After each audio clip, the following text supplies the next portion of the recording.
Taxation is theft. Please, at least leave us alone in our living room. My job is to find the truth. Double the taxes. I'm a human being. God damn it. My life has value. Triple the taxes. This is an IRS agent's dream. If you think that the Capitol will ever treat us fairly, you are lying to yourself. Beautiful, lovely taxes. Sorry, but I don't do taxes. Did you see the memo about this? The government is a greedy piglet. Just leave us alone. Do you know what Ralph just said? The roads. You boys like Mexico? I'm as bad as hell, and I'm not gonna take this anymore. Hey, what's going on? Welcome back. We are live with Taxation is Theft, and today I have Zach Foster from the Mises Mambi Institute, which is a pretty awesome organization that works with libertarians in both Cuba and Venezuela. Welcome. Glad to be here. How are you doing? I'm doing pretty good. So there's a lot going on in Venezuela, and I want to talk about that. But first, let's because I know once we start talking about that, we'll run straight to the end. So let's talk about Cuba a little bit first, since you're doing a little bit of work over there. Absolutely. So Cuba is actually how I first got involved with the mess in Venezuela. And the way that I first got involved with the Cuban Libertarians, yes, there are libertarians down in Cuba, is back in February of 2017, there was a couple of gentlemen down in Havana that were attending a book club, the Mises Cuba book club. It was just a few people inside of a house. They reached out to some people in Spain, some Spanish-speaking libertarians. They sent them some Rothbard books, and that's how that club got started. Well, these two guys got caught by state security, which is Cuba's political police. Just imagine if the FBI and the NSA was the same organization, and they spent about 5% of their time going after terrorists and 95% of the time going after protesters, then that would be state security. Wow. So they caught these gentlemen with the wrong books. They arrested them under false charges of attempted assault of a police officer, and they were sentenced in a kangaroo court to some time in labor prison. One of the guys got 7 years. The other one got 1 year. He's out now, but I mean, the guy still did a freaking year in a labor prison for having the wrong book.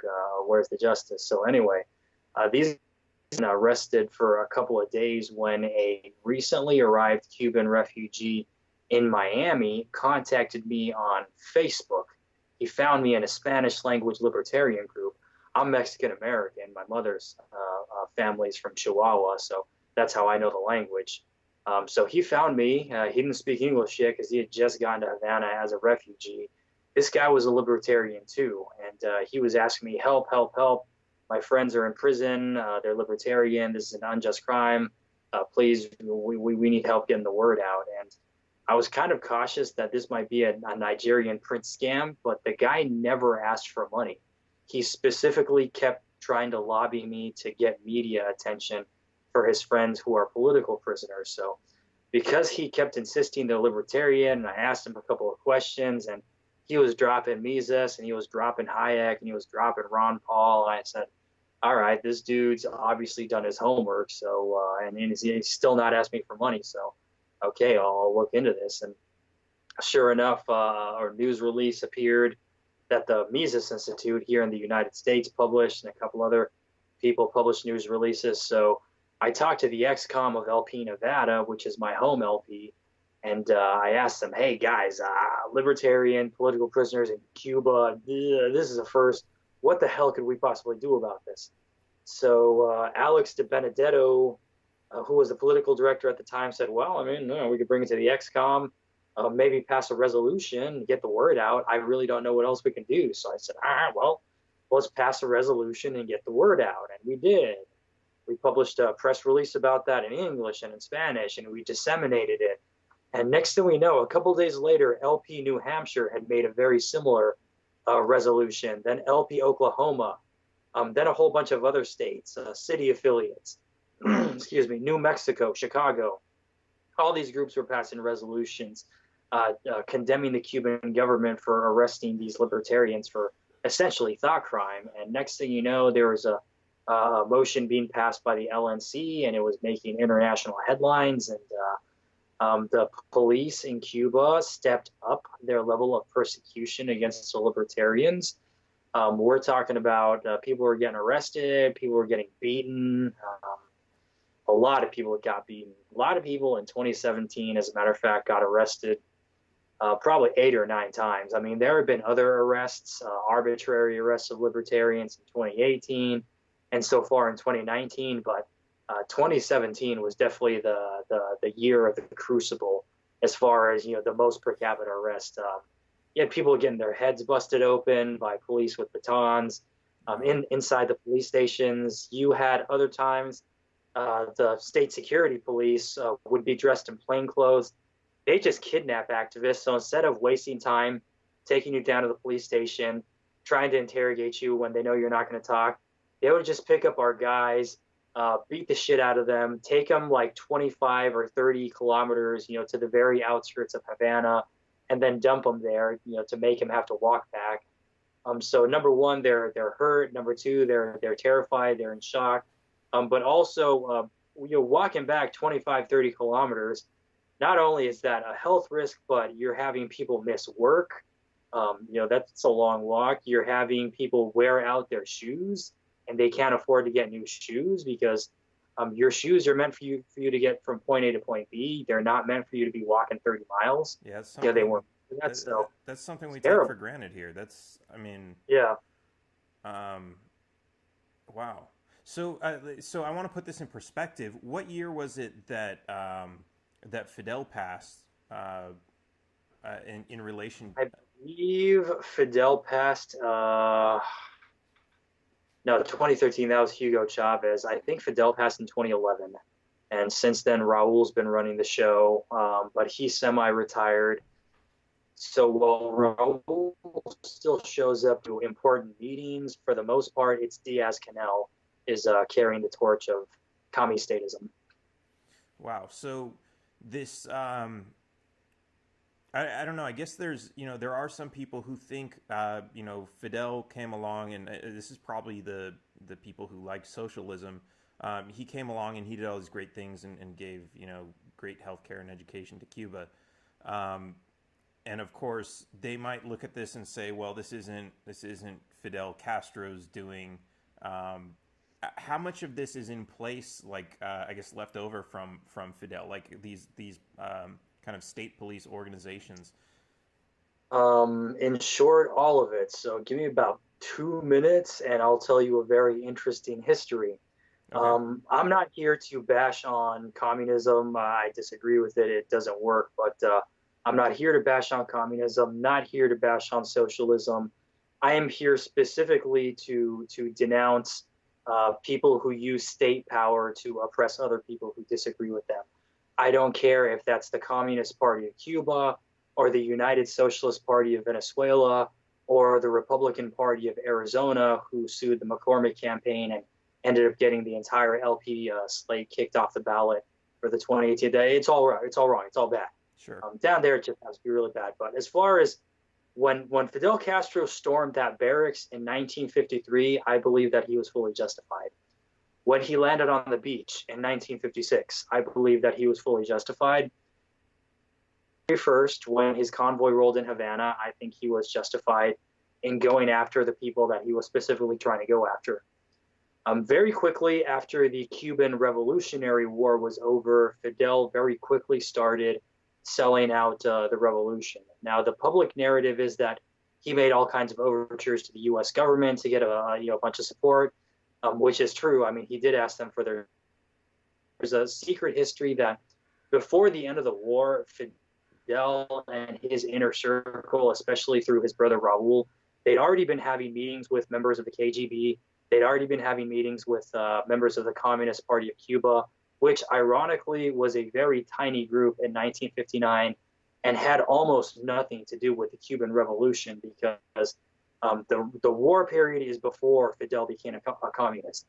His brother was a dedicated communist. Che was a dedicated communist.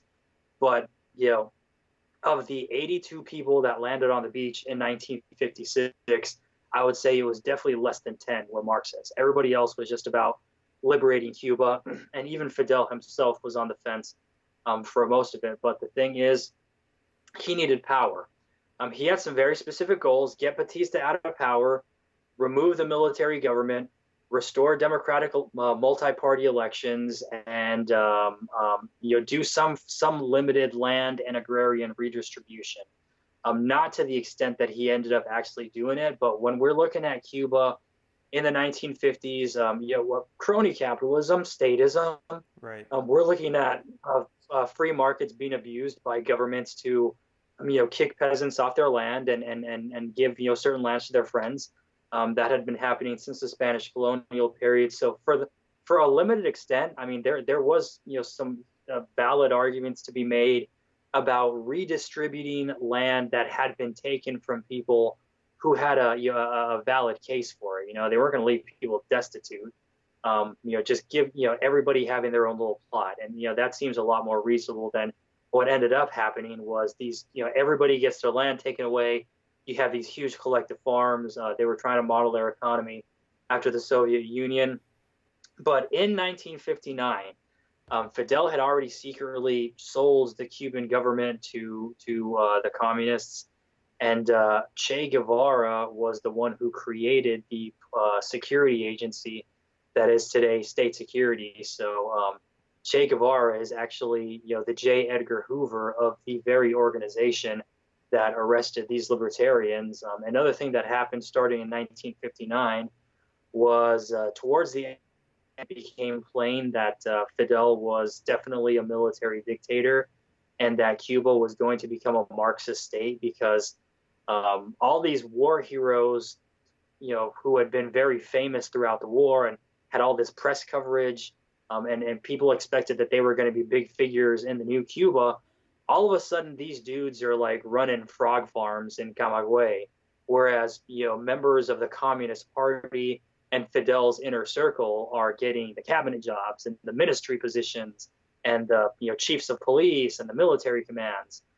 People inside of Fidel's own army who were not dedicated communists were gotten rid of. So, for example, Hubert Matos, who was a big hero in Cuban history, and he ended up dying in Miami, but he had a hero's funeral among all the exiles because he was one of the people that emerged clean. He saw the wave of executions. I mean, thousands of executions, officially hundreds, but really thousands, because there was a lot of executions, the arrests, the mass imprisonment. He saw this. He said, "You said that the revolution was not going to be like this. I'm not going to participate in this. I love you. It was a privilege to be able to fight with you. Thank you so much for giving me the opportunity to change history, but you are going down a road I'm not willing to follow, so I'm just going to peacefully bow out of politics." So that guy ended up spending 20 years in prison for taking that position and trying to resign. And then another guy, Camilo Cienfuegos, he ended up disappearing. There are several different eyewitness reports of defectors from Castro's government that said, no, actually they murdered the guy and made it look like he died in a plane crash. Yeah, that's the thing. He disappeared, and then a civil war started in Cuba that was much bigger than the war to overthrow Batista. For example, including all the guerrillas and all the different militia groups, which there's like 6 or 7 different guerrilla armies besides Fidel's. His group only did maybe 15, 20% of the fighting.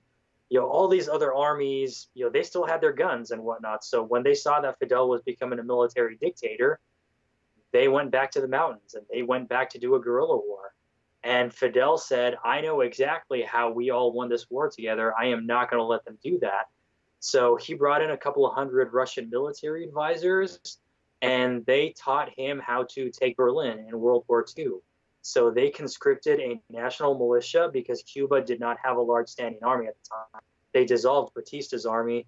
So they conscripted almost 300,000 men into the National Revolutionary Militia, and then they did these encircle campaigns where, like Berlin in World War II, they would just send these human waves wherever the guerrillas were fighting, in these large concentric rings until the rebels were all annihilated. So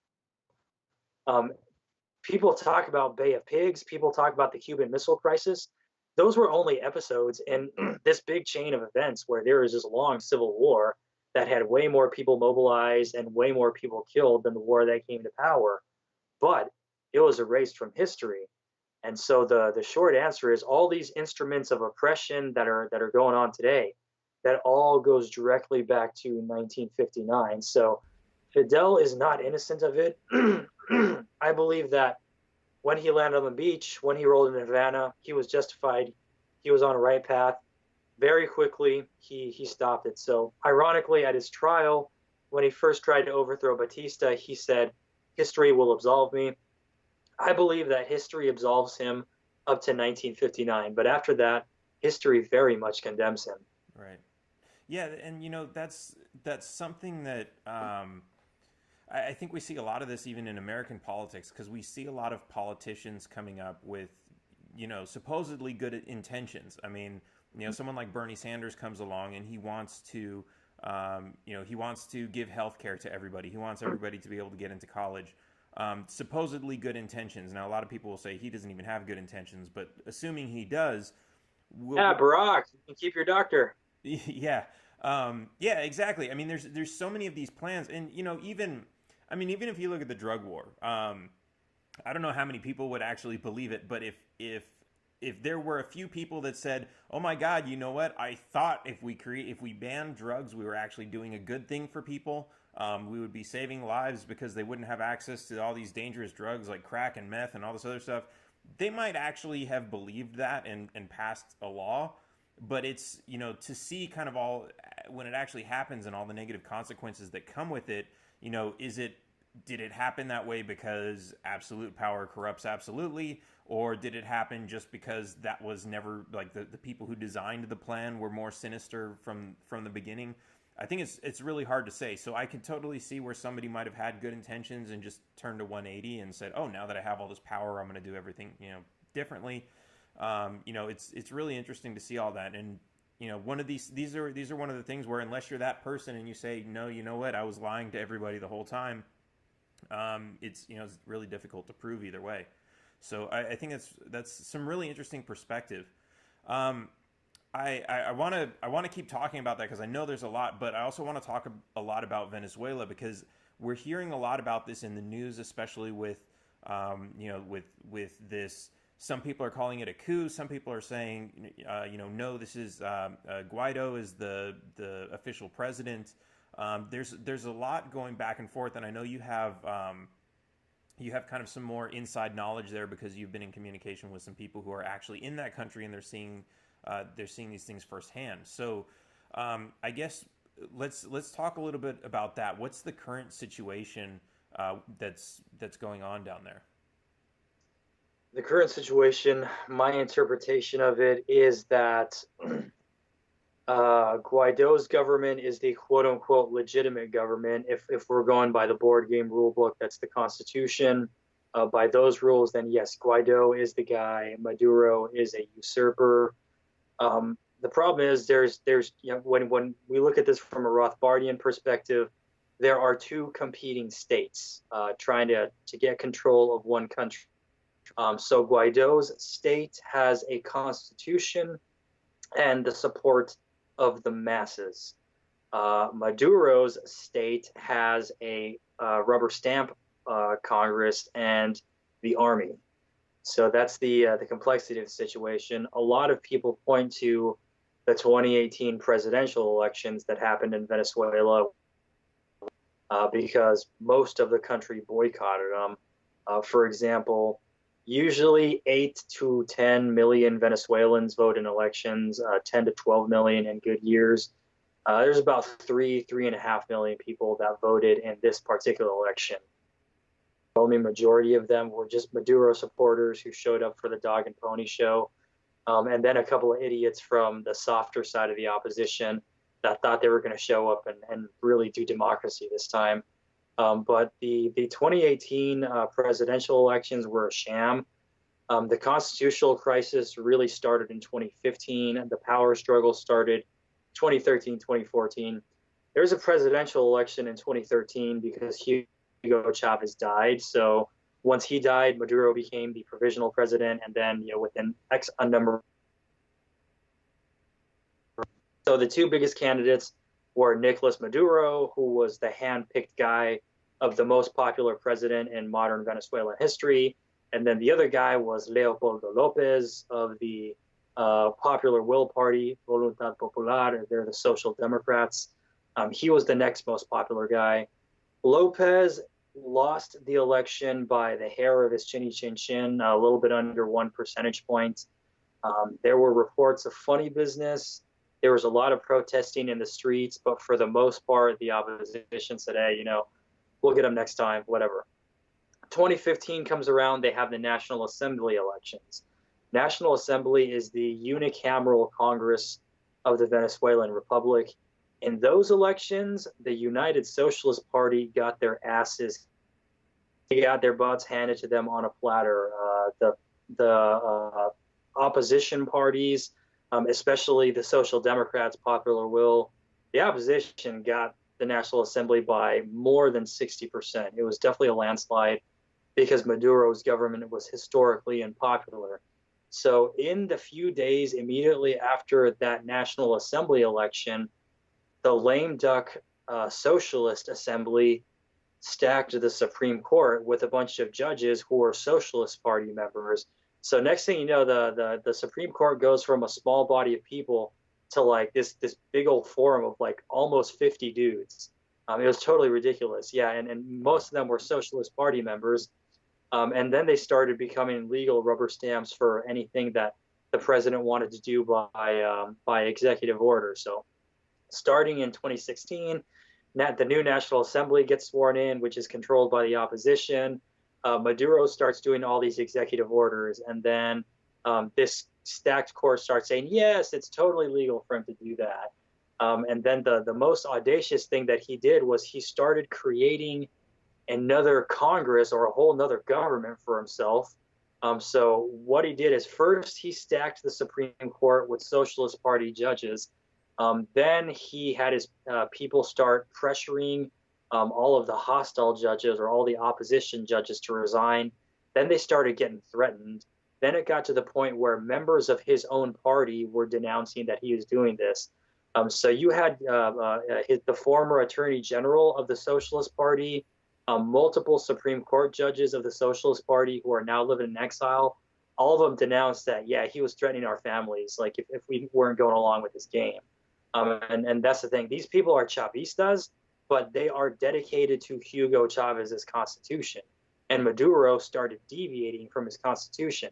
Then the next devious thing that he did was he had his rubber stamp court resurrect the National Constituent Assembly from 1999. The National Constituent was a one-time thing, that it's a special Congress that exists just in the event that a constitutional crisis should happen or for whatever reason. But that was a one-time thing that happened under Chavez's presidency. If there's going to be another is required to ratify that.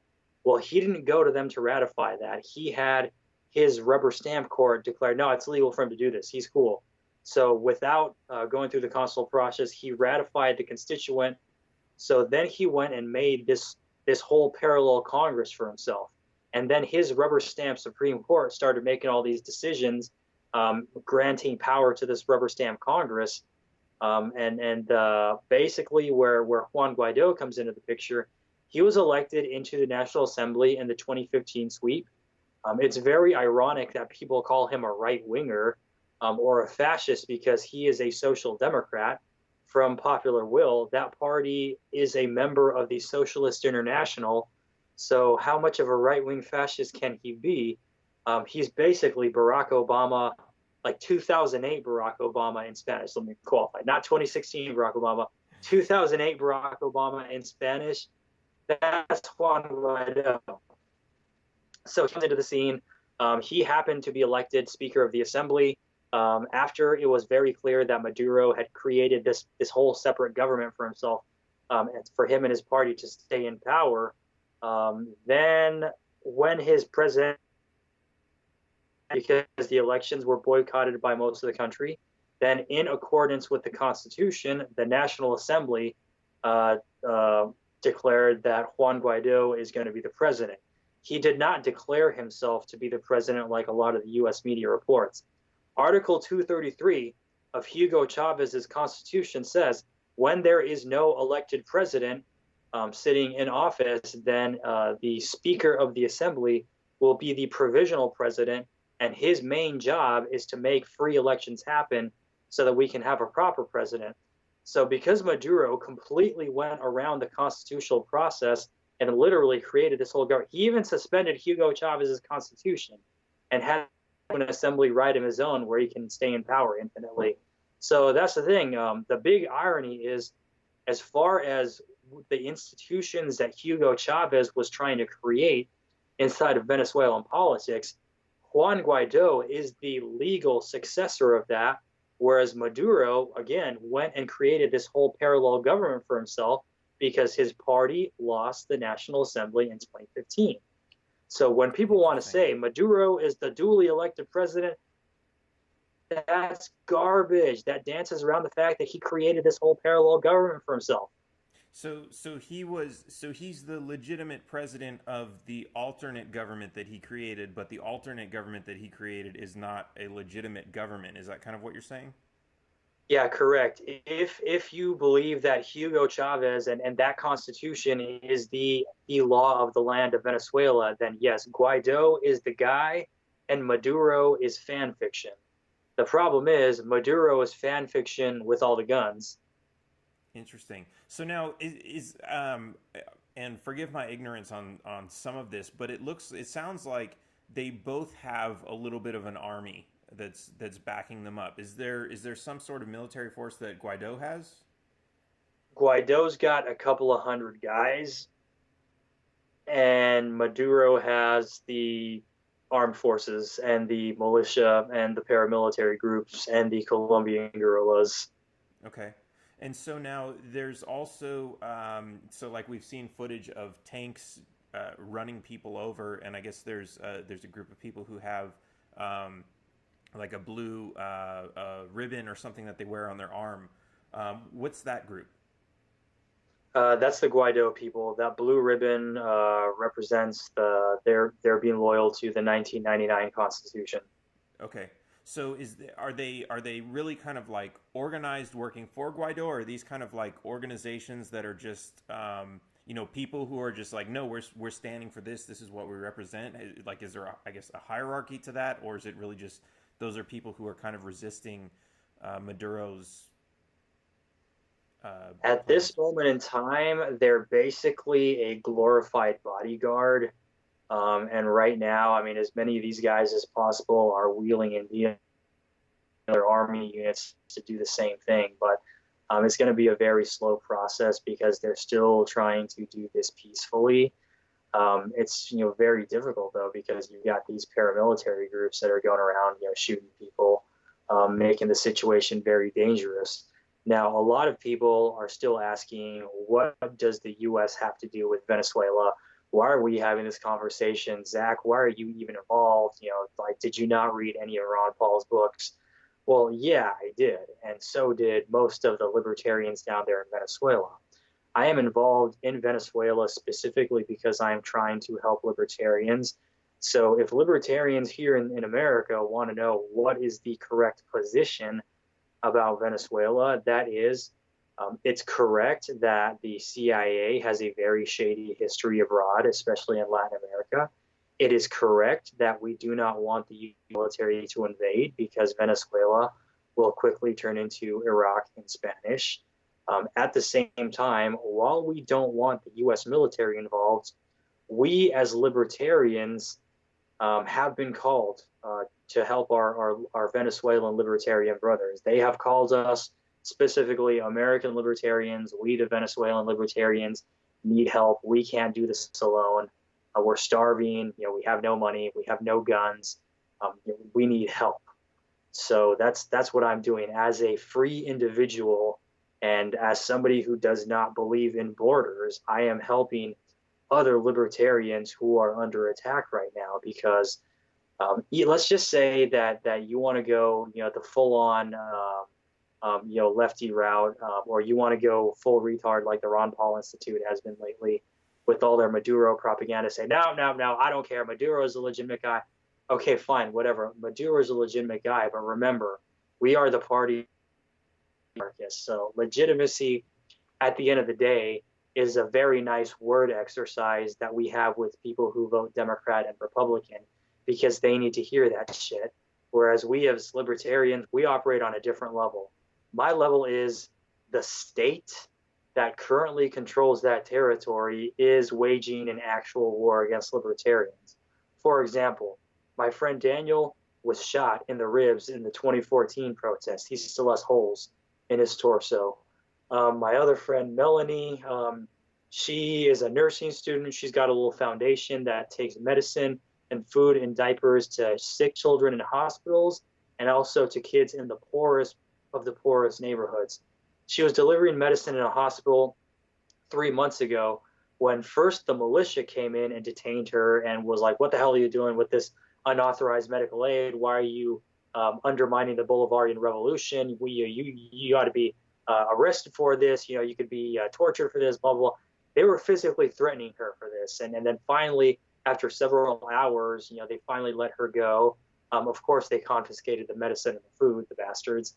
Well, then she was trying to exit the hospital. Then the paramilitary thugs were standing there at the front door, and then they detained her and were threatening her and were making sure that they kept, grabbing their guns and putting their guns at the ready when they were talking about what's going to happen if she keeps trying to undermine the revolution. Who else? Lawrence Saleh is a libertarian who had actually fled to Colombia because there were false charges of terrorism leveled at him. And from Colombia, he maintained the activism and the advocacy, telling people what's really going on in Venezuela. So at that time, there was tensions going. Oop, I think we lost you. The Colombian government. Hello? Yeah, sorry, we just lost you for a second. You're good now. So Lawrence Saleh, he was in Colombia. There was tension going on between the Colombian government and Maduro's government, so they made a deal. The Colombian police actually arbitrarily arrested Lawrence Saleh. They did not have a warrant. They did not give him criminal charges. It was literally the police showed up, effectively kidnapped him, put him on a bus back to Venezuela, and as soon as he got there, their state security was there waiting for him. So he spent the next 4 years in an underground prison cell at the state's security service headquarters in Caracas. And I thought that prison was going to be like a very medieval looking, rock walls and rats running around the floor. Because I'm getting these mental images from Cuba, which is a very decrepit third world country. But Lawrence says that this was the complete opposite.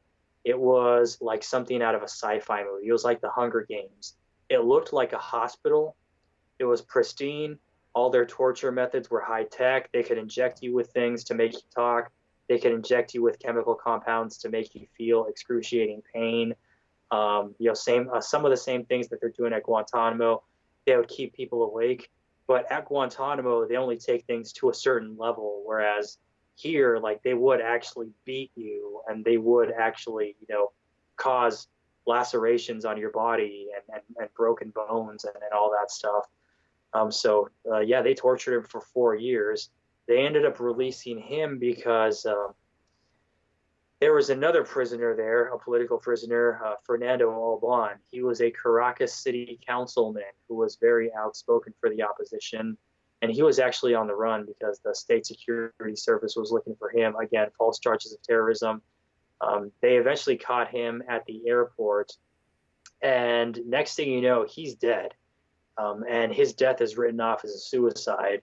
Now, the prison where they keep these people is underground. However, his suicide, allegedly, he was able to open, windows in a secure intelligence complex, and he jumped out of the 4th floor window above ground. Go ahead and do the math in your head. But because there was massive protests the next couple of days right there at those headquarters, because that man was very popular. So because they feared doing to that building what the French did to the Bastille. They released a couple of token political prisoners. So they ended up releasing Laurent Saleh, the Libertarian, and they put his butt on an airplane to Spain. So he's traveling the world on tour these days. Luckily for him, though, he's got a brighter future because he's still a Venezuela advocate. He is reunited with his mother over there in Spain, and he and his significant other are expecting a baby, a little libertarian freedom baby. So, I mean, he went through 4 years of absolute hell, but he's had a happier ending. The thing is, though, we still have people in Venezuela who are undergoing this nightmare. I just talked to one brother this morning who is a member of the libertarian movement in Venezuela. So we're talking capital L libertarian. On the 30th of April protests, he got taken by the paramilitaries who took him to the army, who beat the hell out of him and interrogated him. He didn't talk. But once they released him a few hours later, he had a very visible black eye and other bruises on his body. So I mean, yeah, and by the way, he was wearing a libertarian T-shirt with the porcupine when this paramilitary. Wow. Other small L libertarians and the political party Venta Venezuela, they got arrested in the protests a week ago. Nobody's heard from them since then. That's incredibly troubling. So that's the thing. Regardless of which board game rulebook you want to play by, regardless of who you want to argue is legitimate, the Maduro state is waging war on libertarians. Right. We did not see this. Libertarians are in a war. Yeah, and I mean, from hearing you talk, like I know the libertarian position is, no foreign intervention, but that's not necessarily isolationism as it's usually accused. And one example I'm thinking of is, like the Bundy Ranch standoff. There were people from all over the country. Now, of course, this isn't international borders, but it's interstate borders, right? People came from all these different states to not to invade and take over and with their own agenda and install a government or anything like that, but to stand with the people who were being oppressed by the government and to help them out, to help them just stand their ground. And because of that, just because of the number of people that they had there, they didn't go there to assault the standing army that was there. They really just went there and took a defensive position until the army stood down. So I think, there is a way to help people in other countries who are being oppressed by these types of regimes without having to do, some full-scale foreign invasion. Because obviously, if the U.S. military and the CIA start going down there, they're going to have their own agenda, and it's going to get pretty ugly. And also to your point, it's when we're talking about whether it's Guaido versus Maduro, it sounds, and I don't know too much about Guaido and how he would run the government, and we might not know, except we can say whatever we want about Maduro because he has been running the country. Are they both going to, do they both kind of believe in the same systems? And so whichever one comes out and says, hey, I'm now the president of this country, are they still going to continue the oppressive system that's, taxing people into poverty and this other stuff? We might not know that, just like, like you were saying about Fidel, where he kind of came in and he was more on the side of, I'm not sure less of a dictator when he came in, and he was more justified in some of the actions he took earlier on, and then later on he became something else. Would Guaido, is he that type of person now, and then later on would he become some more controlling dictator that wants to grow the size of government, to have his way and eventually become oppressive? That's something we don't know. But so I guess, it's interesting to kind of say we should have to take sides on that versus saying, well, the people should be free to defend themselves against the military that's coming at them, and it doesn't matter whose military that is. Yes. We're talking about free individuals here who should have the right to defend themselves, and they should have the right to. They shouldn't be starving. They shouldn't be, fending for their lives. They should be free to transport medicine from one place in the world to another place and be able to get that where it's going. So I think there's. What's that? there's three levels. There's really like three levels of conflict and power, or yeah, three levels of conflict that are going on right now. So, on the macro level, you've got the international thing. A lot of people in our movement have been correct to be wary about the CIA and the State Department and the IMF having their greedy plans for what to do with Venezuela's resources. I mean, yeah, I'm not denying that. I'm not negating any of the claims that John Perkins makes in Confessions of an Economic Hitman. As a matter of fact, I generally agree with that. The thing is, what these folks are completely leaving out is the fact that the Cuban, Russian, and Chinese governments and corporations also have their own economic hitmen that are looking at Venezuela's resources with greedy eyes. A lot of people in the American movement, while they're complaining about the CIA and death squads, they're ignoring the fact that there are already paramilitary death squads in that country. They're just left wing instead of right wing. They're ignoring the fact that there is already a military occupation of at least 5,000 confirmed Cuban soldiers inside that country, although it would be 20,000. So what the U.S. is to Afghanistan, Cuba is absolutely to Venezuela. They are under a military occupation. You have them calling it this a puppet government and ally, but the overwhelming majority of the Venezuelan people don't want the Cubans there. It just came out recently in the New York Times that all these Cuban doctors that were deployed to the country were using healthcare as a weapon to coerce people into voting for the United Socialist Party. So they could tell if you were not registered for the Carnet ID program, which is the ID program, social behavior and how you vote and all that. And if you're not showing up to vote for the United Socialist Party, if you're not registered for the United Socialist Party, whatever it is, then you'll find that you can't get your doctor's appointment, or your mom can't get that operation that she needs, or your daughter can't get medicine for her diabetes, so on and so forth. Wow. That stuff was going on. So there, another thing, think about the Chinese, because there's Russian troops in that country. The Russian mafia, and it's all mafia and ex-KGB people that own the Russian government. They're gangsters. They absolutely have their designs. And then look at China. You've got more millionaires and billionaires in the Chinese Communist Party than in any other club on earth. You're deluding yourselves if you don't think that they're looking at Venezuelan oil like it's a medium rare steak. So on the macro level, yeah, CIA, I'm not denying that, but all these other assholes too. So there's nothing that we can do about that. We can't do anything about those governments and their intelligence agencies and their economic hitmen. That's all way above our pay grades. Then there is the next level, which is the power struggle between Guaido and Maduro. A lot of people are taking one side or another because it confirms their own biases. Unfortunately, with a lot of Americans here, they have that woke distrust of the U.S. government. Therefore, Maduro must be the guy, and we must morally defend him at all costs. Which, no, like you're defending a murderer and a usurper. You don't have to say, let's invade, but you also don't have to defend him. So after the Maduro versus Guaido power struggle, then there is the Libertarians and their struggle for survival and representation. They are nominally supporting the constitutional government under Juan Guaido.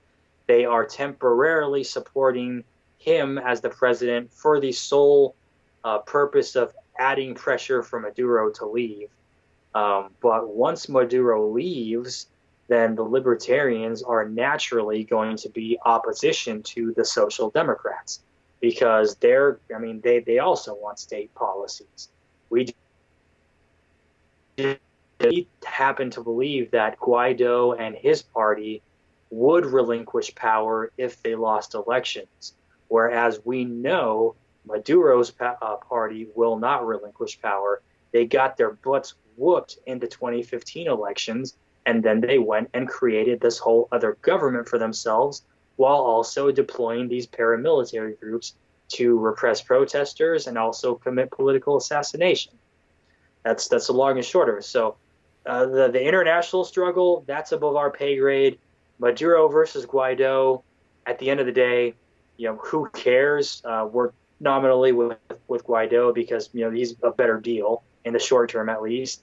And then my chips in the game are with libertarians. You should not be getting you want to say end central banking.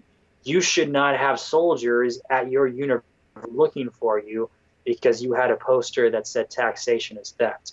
You should not be in a prison cell under false terrorism because you organized a protest against the ruling party. That's our position. Right. So one more time real quick, the correct libertarian position is, yes, U.S. government should not invade. That being said, the Venezuelans absolutely have a right to rise up against Maduro, and we as libertarians have a moral responsibility to voluntarily contribute to the libertarians' chances of survival and success. Awesome. Absolutely. So I want to go back a little bit and kind of commend you for your actions on this with communicating with Cuba. So many people contact me all the time, and of course we get the emails from the Nigerian prince who wants to send us money. But there was an individual who contacted me from Pakistan, and it kind of sounded like that same story. And he wanted to communicate, and he sounded like he wanted some help. And I was at first like, is this a scam? Is this guy just want some money? And after talking to him for a while, it turned out he was a libertarian and he wasn't interested in money. I even offered money and he didn't want it. He said he just wanted books, libertarian books, and he gave me a list of all these books that he wanted. So just having an open mind when people communicate to you, and not just assuming just because they come from some country where there's a lot of corruption and a lot of bad things that go on, not to assume that every person there is of that nature, and that there are sometimes people who are going to reach out and ask for help, and consider what they're asking for, and if it's not money's always a hard one, because anyone can ask for money and say, oh, somebody died or there's an army, whatever. They can make up any story to convince you to contribute. But when someone's asking for something that's a little bit more legitimate, like books, or someone can actually communicate and show you, as like my friends in Uganda did, they showed me that they created a school. And so they have actually something to show for that. They're actually doing something there. Be open to that, because there are people around the world who don't have the things that we take for granted, and just a little bit of help here and there can really do a lot. So I want to commend you for being open to that and communicating to these people that reached out to you, because that's a huge deal. We are coming up on our time, so I just want to give you an opportunity to, what can we do to help? So we have your website. It's on the screen here, and also it's in the link in the description. If you want to go to misesmambi.org. And what else can we do? Can we go to the website? Can we donate? How can we help you out with what you're working on? Yeah, absolutely. So you can go to our website if you want to give us a solidarity gift and help us out, www.mises-mambi.org, and there you'll be able to find out all kinds of information about our organization, the Cuban Mises Institute.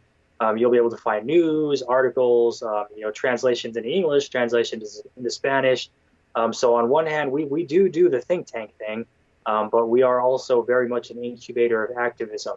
If you want to help facilitate libertarian activism, I would even say survival in Cuba and Venezuela, then absolutely please consider giving us a financial donation, because what we do, at certain points we facilitate activism and recruiting. For example, Mises Caucus here in the United States helped us crowdfund about $800 for the libertarian movement down there.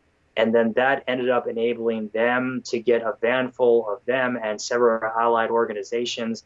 And they went on a 3-week recruiting tour all around Venezuela. There's no way you'd be able to swing that around the United States for $800.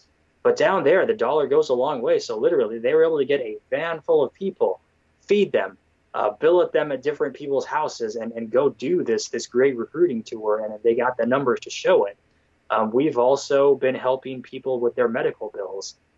There are, certain people inside the libertarian movement that, need very specific medications to stay alive or to stay healthy, or else their health will significantly deteriorate, which is very dangerous in that country. For example, just between November of 2018 and mid-February of this year, they had close to 1,600 Venezuelans die in the hospital just from lack of medical supplies. Once the blackout started, I don't know what the casualties are, but they're definitely in the thousands, because we know that in the first national blackout, there were 300 dead just at Maracaibo University Hospital in one weekend. So that's 300 dead in one hospital, one city, in one weekend out of 23 states in 5 national blackouts where the power goes out at hospitals. Really, we're giving people what they need to stay alive. We facilitate other types of things for them to do. Sometimes they need to be able to go and buy some raw materials to make shields, to physically protect their bodies while they go hand out libertarian literature, or while they go and protest, on the main avenue. So go to Mises, MISES -MAMBI.org. If you want to give us a Bitcoin gift or a crypto gift, we've got a Bitcoin wallet address there. If anybody wants to use PayPal, you can go to CubanLibertarians.org. That's CubanLibertarians.org. And seriously, even if you can only give $10 or $20, every amount that you can give really helps us out, because the dollar goes a long way down there.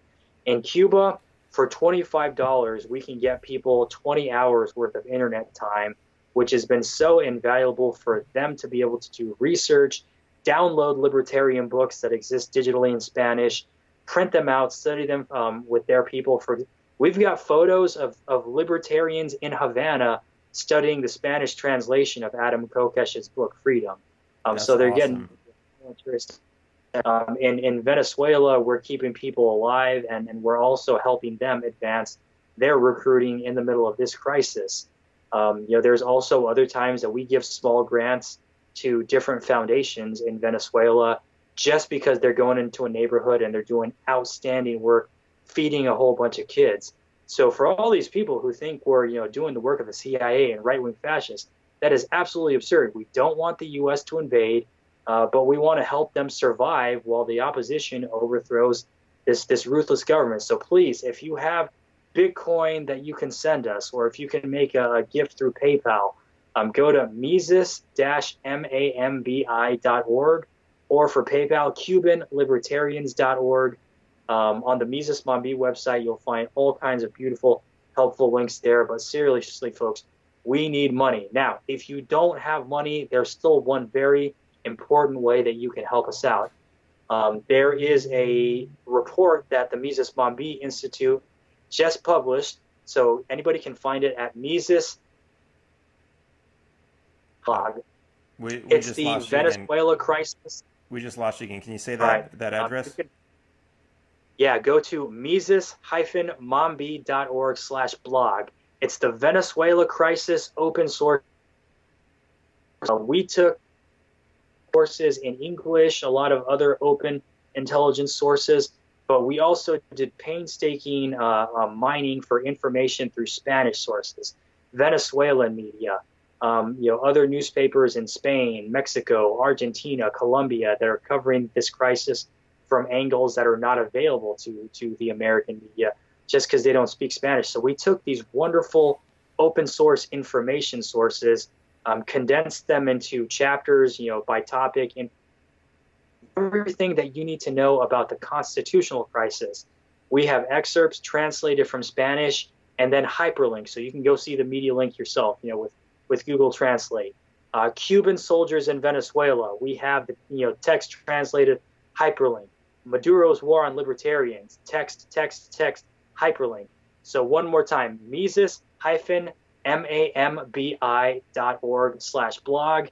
Share that report with as many libertarians as you know. Share it with the local officers. Become Venezuelan libertarians. Tell people our position. Maduro created a whole separate government for himself, but other than that, we don't care because he's shooting at libertarians. We're just trying to help libertarians stay alive.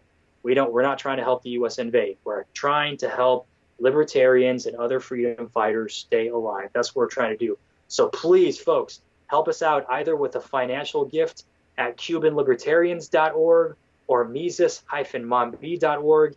But if you absolutely can't help us out with a financial gift, if you distribute this report to any blogger, any journalist, any person you know who's got anything to say about Venezuela, send that to them. And as a personal friend, beg them, please read this. Because I'm telling you, brothers, while the U.S. is not yet in a war and we don't want them in a war, libertarians in Venezuela are in a war. They did not start it. That violence was visited on them. They are trying to be peaceful as much as possible. So for the ones who are still taking to the streets with peaceful civil disobedience, absolutely, I am going to help them stay alive while their country is in madness. So please, folks, help me out. CubanLibertarians.org. You can give us a gift on PayPal. Other than that, Mises-Mambi.org. Yeah. Awesome. So I'm going to have all those links. We have Mises-Mambi.org in the comments. I'm going to make sure to add the other links in there when we publish this. As always, subscribe to our YouTube channel, youtube.com/taxationistheft. And I'm running for president. Check me out on facebook.com/Berman2020. Yeah. And awesome. Well, it's been great having you on. These are some really interesting insights. Thank you so much for keeping us up to date and giving us kind of a perspective on what's really going on and kind of a guide, kind of being our compass in how we should where we should be on this situation that's going down. So thank you so much for that. Thank you for doing what you do, because I know it's really difficult. You're putting yourself in a position that's potentially dangerous, especially if you're traveling to different parts of the world. I'm sure you're on a million lists already, as are the best libertarians are. So thank you again. The Cuban government is definitely watching me. I can confirm that. Yeah, it's that's how you gauge a libertarian, by how many lists you're on. Literally tried multiple times to infiltrate my organization. As a matter, you remember the soup Nazi from Hogan's Heroes? I have a particular relationship with a particular Cuban state security agent. Obviously, he hasn't shared his real name with me, but that guy is like my soup Nazi. He thinks that every person organizing against communism is as uneducated as your average Cuban high school dropout. So, like, he's tried a lot of really dumb ways to fool me, and it's kind of funny. I would probably be sad if that guy stopped trying. But he's been on the funnier end. But outside of that, that organization is arresting and beating people down there, and they are absolutely tracking me. As a matter of fact, I had a particular place in Las Vegas for 4 years. I went somewhere else in Nevada because, unfortunately, had an arrest warrant a couple years ago because of an unpaid parking ticket. My bad. But boom, because of that, my address is public record. They found it.